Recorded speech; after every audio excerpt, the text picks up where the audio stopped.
You're good at history, Elaine, but I'm writing the future now. That's what Trevor said into his headset mic, like we were all disposable voice actors in his little startup fantasy.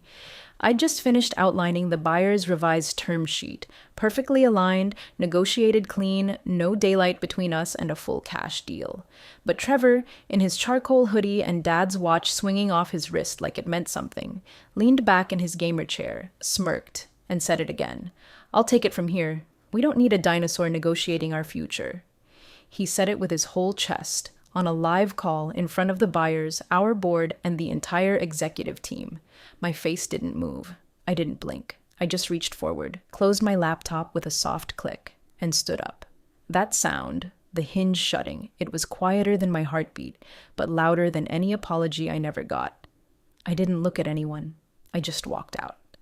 And just like that, 27 years of building this company died in a soundbite.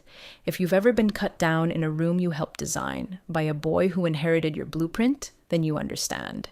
If you don't, well, count yourself lucky. Before we go on, if this story resonates, if it makes something in your chest clench or your palms itch, take 2 seconds to like the video and subscribe. Over 97% of listeners forget to, but it helps our team more than you know. Thanks. Now, back to it. The humiliation didn't hit until I was in the parking lot. I stood there, keys in my hand, staring at the car I'd driven to every merger meeting, every 5 a.m. earnings call, every impossible boardroom reset. I wasn't angry yet. That came later. In that moment, all I felt was the hollowness of having nothing left to prove and no one left to notice. Trevor hadn't just dismissed me. He'd erased me. I was the one who inked our first international licensing deal on the back of a receipt in Singapore. I was the one who rewrote the compliance framework that saved us from federal scrutiny in 2012. Hell, I wrote the employee handbook twice. But to Trevor, I was just part of the furniture. Mahogany, maybe, but dated, replaceable. He thought swagger could close deals and buzzwords could beat experience. I didn't go back inside. I didn't send a follow-up email. I didn't even take the strategic notes I'd scribbled with me. They could rot on that conference table next to his cold brew and unchecked arrogance. I drove home in silence. No music, no calls. Just the rhythm of my turn signal reminding me that at least something still respected timing. When I got home, I didn't pour a glass of wine. I didn't rage text an old colleague. I walked straight to the den, unlocked the bottom drawer of my old filing cabinet, and pulled out a folder so thin it barely made a sound hitting the desk. Inside was a single piece of paper. 1 page, no fluff, no marketing speak, just 1 clause. Signed, witnessed, notarized, 2009. And that, my dear Trevor, is when I stopped feeling erased. That's when I started feeling patient. I remember the pen his father used. Black Parker, fine point, always bled a little on certain stock. He signed slow, always with care. That night in 2009, we were both sitting on the same side of the table, 2 cups of diner coffee between us and an upside-down balance sheet. The company was barely hanging on, the market had gutted our pipeline, and payroll was a prayer. Instead of cutting me loose or offering empty gratitude, Grant Halden slid a typed sheet across to me and said, I can't pay you what you're worth right now, but when we make it, I want you to have the voice you built. That voice, 32% of voting shares, was buried in legalese under a clause marked Schedule 11B, activation triggered only if the company sold above a certain threshold, which, thanks to recent acquisition talks, we had finally hit. No one had touched it since. Not Grant. Not legal. Definitely not Trevor. It was written during a time when handshakes still meant something and signature pages didn't have tracking pixels. I had tucked the original agreement into a blue folder, a nondescript, slightly warped one from a forgotten Staples run, and filed it away under Contingency Elaine. Not ego, not ambition, just contingency. I never expected to use it. Honestly, I'd forgotten about it for years, but in that moment, back home with Trevor's insults still echoing in the walls of my mind, I opened the drawer and found it right where I'd left it. Crisp. Untouched. Real. It wasn't even that the document existed. It was that I had kept the original, signed in ink, notarized in person, and no one else had. There it was. One paragraph that now owned the next chapter of Halden and Co. The share option had never made it into the updated cap tables. The new legal team had no idea it existed. Most of the executives had been in college when it was signed. And Trevor? He probably thought Schedule 11B was a playlist on Spotify. The arrogance of youth is assuming history starts the day you arrive. I read the clause twice, then once more for good measure. My hands didn't shake. My breath didn't change. There was no sense of triumph, no rush of revenge, just clarity. Quiet, brutal clarity. This wasn't a sword, it was a lever.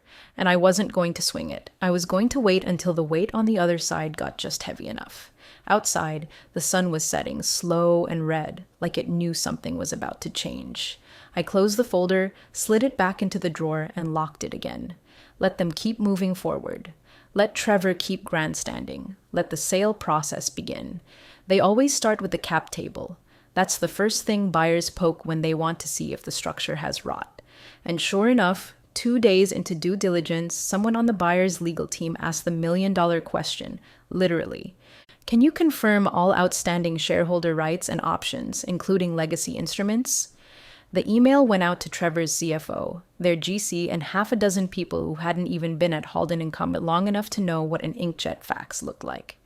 They pulled the digitized records, of course, nice and clean, streamlined cap table, annotated versions from the 2016 recap round, even a few redacted PDFs for show. But you can't digitize what you don't know exists. And that's where the cracks began. At 3:41 p.m., according to the metadata in the audit trail, a junior associate on the buyer's side opened a 2009 appendix, scanned, low resolution, probably OCR'd wrong a dozen times.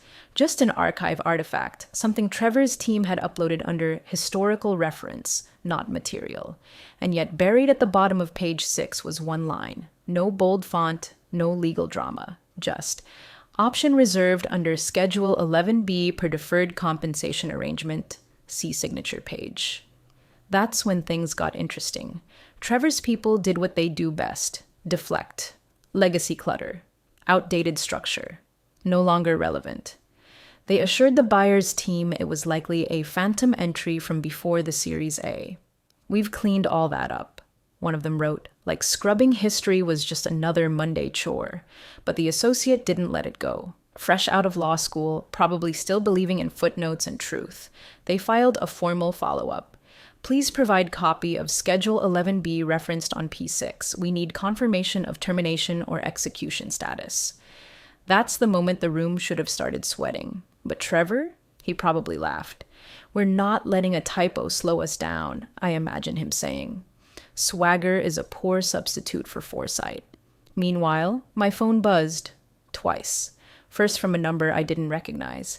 Then from the CFO, Steve, an old friend who used to call me The Vault because I remembered every clause in every deal we ever signed. I didn't answer. I didn't even read the transcript. Detached anticipation. That's all it was. Not satisfaction, not glee, just the patience of someone who knows exactly what comes next in a play she helped write.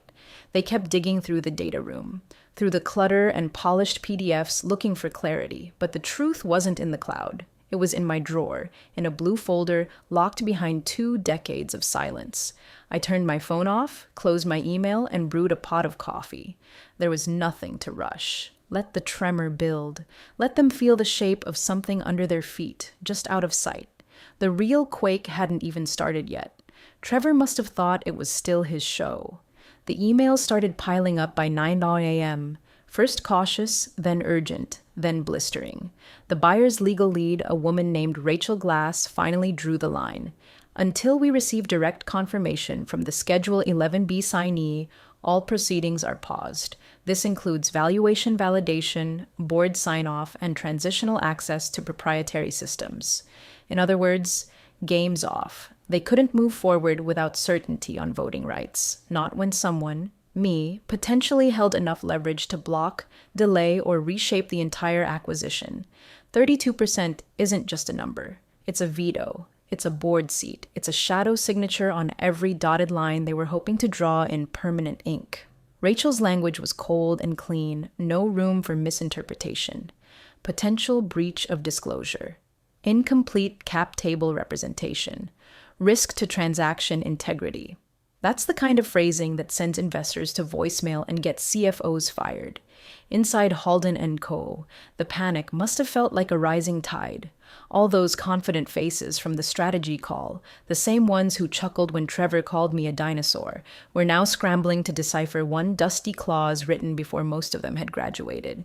Trevor called me at 9:37, then again at 10:02. He didn't leave a message. Just the silent desperation of someone realizing, for the first time, that legacy isn't dead. It's just been very, very quiet. I didn't pick up. He emailed me at 10:15. Subject line, "Hey Elaine, quick chat." Quick chat? That's the tone you use when you're trying to borrow someone's charger, not when you're hanging your billion-dollar transaction over a legal abyss. By noon, I had 4 voicemails, 2 emails, and 1 LinkedIn message, all from people who had either ghosted me the last 6 months or clapped when I left the strategy call. I sat on the back porch with my coffee, watching the wind roll through the trees. The folder was still locked in the drawer. I hadn't touched it again. I didn't need to, because control isn't something you chase, it's something you remember you already have. Steve, the CFO, sent me a 1-line text. "They know it's you," he's rattled. Still, I didn't answer. I wasn't angry. I wasn't even amused. There's a stillness that comes after a long career of being underestimated, like watching a slow train derail, not because you pushed it, but because the new conductor thought speed meant skill. By 3 p.m., the buyer's team issued a formal notice. Please coordinate a direct call with Ms. Elaine Morgan, original signee of Schedule 11B, to confirm standing and intent. I read it once, then closed the email. I wasn't going to rush in and save them. Let them sit in the silence. Let Trevor squirm. Let every executive who nodded along to his arrogance now try to recall what exactly I used to do all those years. Before they stopped asking. Before they started assuming. I had no plans to return. But they were about to send someone who knew how to ask. It started with HR tearing through boxes they didn't even know they still had. Contracts bound in rubber bands, yellowed with time, half of them scanned wrong or mislabeled.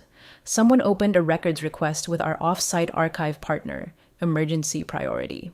The request code? Urgent. Legacy equity structure. That's when I knew the blood was officially in the water. Legal ran drills like it was a fire in the server room. Old lawyers were dialed back in, including one who'd retired in 2017 and now spent most of his days fishing in Vermont.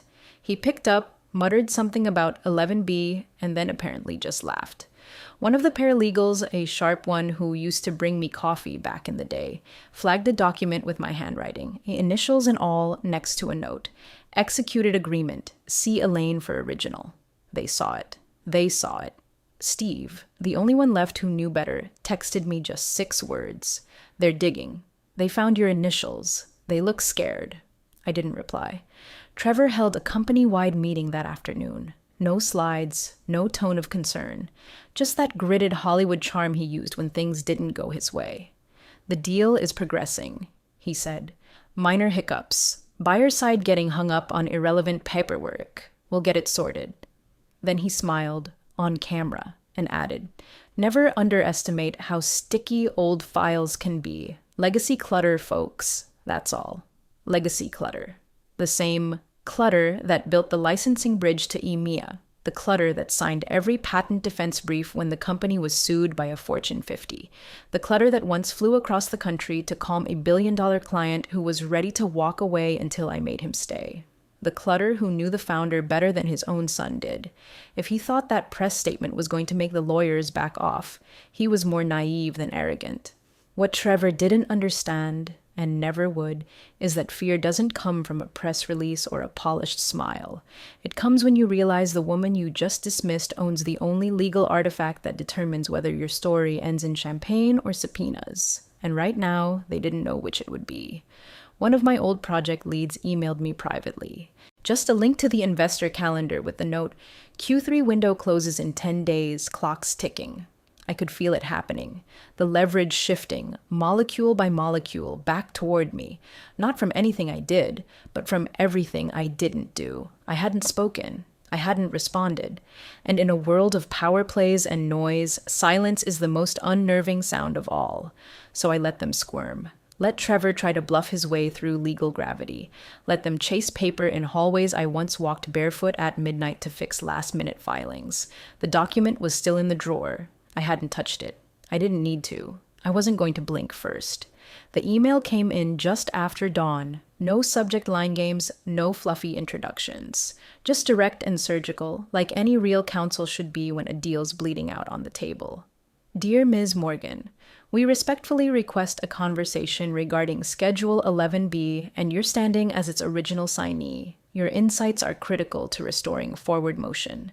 We would be honored to speak with you at your earliest convenience. It was signed by Rachel Glass herself, buyer's lead counsel, a woman who didn't waste breath or time. I respected that, and I knew exactly what it meant. They'd seen the truth buried in Trevor's spin. They weren't taking his word anymore. What they wanted was the quiet voice behind the architecture. I stared at the screen for a while, sipping black coffee gone cold. Then I wrote back one sentence. I'll join one call, recorded, with Trevor present. Nothing less. Send. It took 14 minutes to get a response. They agreed. Of course they did. When you hold 32% of voting rights and a key to whether the cap table is even valid, people tend to clear their schedules. They offered 3 time slots. I chose the latest one, not for drama, for discipline. To let Trevor sweat through the whole day, wondering how much I'd say and how much I wouldn't. Control isn't always volume. It's choosing when you enter the room. I didn't rush to find the document. I didn't prep talking points or reread the clause. I already knew the shape of every comma. Grant Halden didn't write filler. When he signed something, he meant it. And when he gave me those rights, he did it with full intention. Not as a placeholder, but as protection, for me and for the company. It just never occurred to his son that I might still be holding the matchbook. As the hour approached, I set up the call in my study. Low light, clean desk, the folders still unopened but sitting beside me like a silent co-counsel. No emotion, no performance. This wasn't revenge. This was a ledger correction. When the call connected, Rachel was first on screen, then 2 of her team, then Trevor. He looked like he hadn't slept. Shirt wrinkled, eyes scanning the corners of his screen like someone had left the answers off camera. No team flanking him this time. Just him and the truth. Elaine, he said, trying that old warmth like nothing had happened. Appreciate you making time. Let's be clear, I cut in. This is a recorded legal meeting. You'll stick to questions. I'll stick to facts. Rachel nodded, already recording. Agreed. Shall we begin? It wasn't a war. It was a chess match. 3 moves in, and I'd already taken the queen off the board. Trevor just didn't know which piece he was holding anymore. I placed the folder in view, opened it slowly, and waited for the part where everything changed. Rachel didn't waste time. As soon as the recording beeped live, her voice cut through the silence like a scalpel. We cannot proceed until the option holder, Ms. Elaine Morgan, formally waives or activates her 32% voting right as outlined under Schedule 11B. This directly impacts control representation, post-sale governance, and valuation structure. No more dancing. No more clever phrasing. Just the words that set the room on fire. Trevor's screen blinked once. He blinked twice. Then tried to smile, that same tired frat boy grin he used at company retreats when he forgot people's names. Right. Well, I'm sure this is just a misunderstanding. Some old clause from before the recap. We've modernized since then. Rachel didn't even acknowledge him. Her gaze stayed on me. Ms. Morgan, do you have the original document?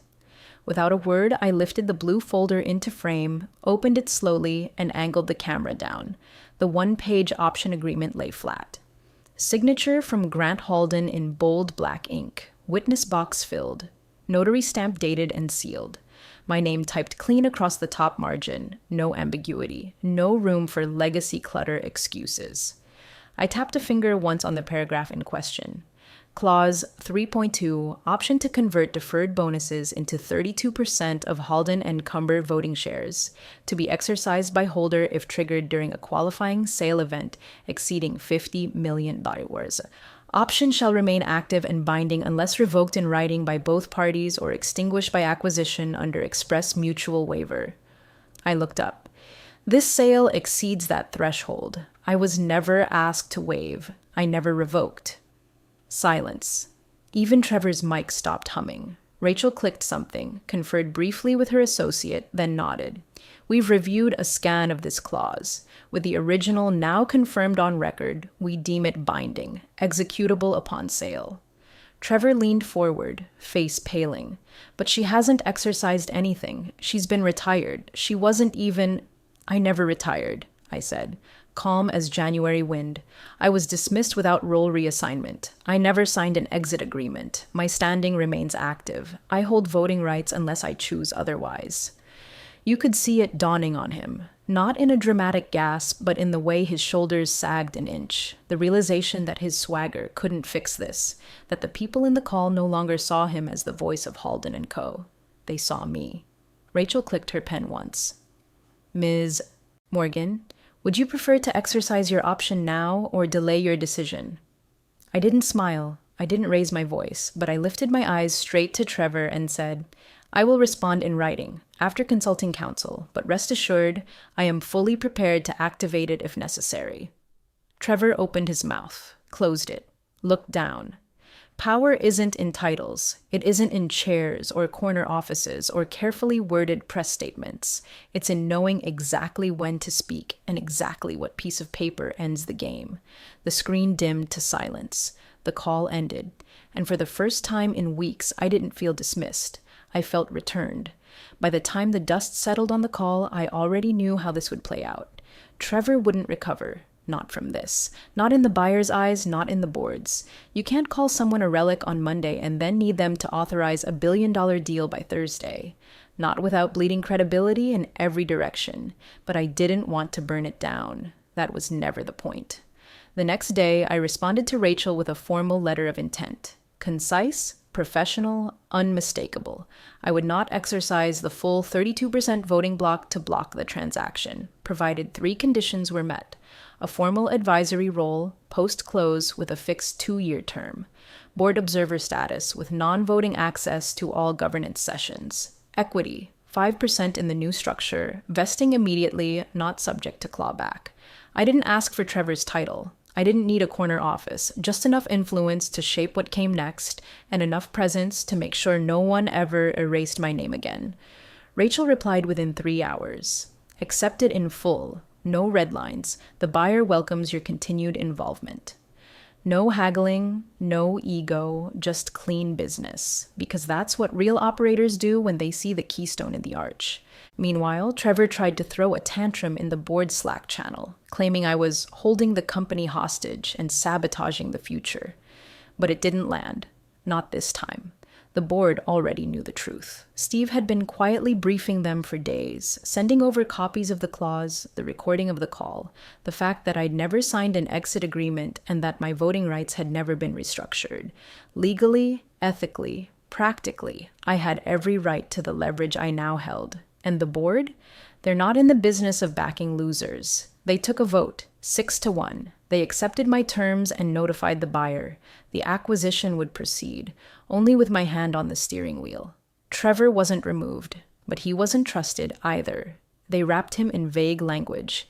Realignment of responsibilities, focus on innovation strategy, off-site strategic projects, the usual exile cloaked as promotion. He wouldn't be at the table when the deal closed. I didn't gloat. There was nothing to celebrate, just the quiet click of doors reopening. The same doors I'd built. The same ones they tried to lock behind me. I wasn't there to avenge anything. I was there to remind them what had always been true. I didn't want power for power's sake. I just wanted my name spoken in the rooms it helped create. The final signing took place in a glass room overlooking the city. The buyer's team was all there. Rachel, the new CEO, the integration consultants, they flew in from Boston. I sat at the end of the table, not leading, not bowing, just present, watching. My signature went last. Not for drama, just order of operations. The moment I wrote it, the acquisition was done. Halden and Co. was no longer a family-owned legacy. It was now a global entity with teeth, scale, and my name stitched quietly into its architecture. Trevor wasn't in the room. He'd already been reassigned. Special projects, they called it. as if that phrase still meant anything. Some off-site workspace, some ambiguous title, no budget authority. He'd fought it. Of course he had, but even he knew there wasn't a board member left willing to defend his tantrums. When the buyer's CEO extended his hand to me and said, "We're lucky to have you with us, Elaine," I just nodded once. No smile, just a stillness that comes from not needing the applause. A week later, my new nameplate arrived. Brushed steel, sharp lettering, Elaine Morgan Senior Transition, Advisor Board Observer, Voting Access. Pending Facilities had placed it just outside the negotiation wing, the very space where Trevor once kicked me out with a laugh. Same walls, same floor, same conference table. Only now it was mine again. I didn't host meetings, I attended them, quietly, strategically, not to run the show, but to make sure the show ran. Trevor came in that morning, not to see me. He had to return a laptop or sign something HR related, I think. But as he stepped off the elevator, he saw the nameplate. He stopped. Just for a second. I caught it from my peripheral vision through the glass wall. He looked at it like it had been carved into granite. He didn't come inside, didn't knock, didn't wave, just turned and walked away. And that was it. No public reckoning, no raised voices, just a shifting of gravity, the quiet kind where the air in a room tilts toward the person with the deeper roots, not the louder entrance. I didn't want him ruined. That was never my goal. I didn't want a kingdom. I just wanted my desk back, my seat at the table, my name spoken with the weight it earned. And now it is. So I sat down, opened a folder, and got to work. The future never scared me. I just wanted to make sure it remembered who built its foundation.